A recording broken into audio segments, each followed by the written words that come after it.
அஸ்ஸலாமு அலைக்கும். நம்ம இன்னைக்கு என்ன வீடியோ பார்க்க போறோம்னா, அல்லாஹ்வின் அருள் கிடைக்க செய்ய வேண்டிய ஒரு அமல் பற்றி தான் பார்க்க போறோம்.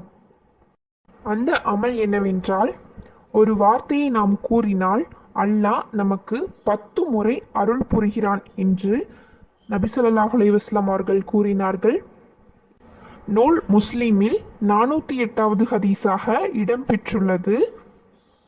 அபூ ஹுரைரா ரலியல்லாஹு அன்ஹு அவர்கள் அறிவிக்கின்றார்கள், நபி ஸல்லல்லாஹு அலைஹி வஸல்லம் அவர்கள் கூறினார்கள், என் மீது ஒரு முறை யாரேனும் ஒருவர் ஸலவாத் கூறினால் அவர்கள் மீது அல்லாஹ் 10 முறை அருளை வழங்குகிறான் என்று கூறினார்கள்.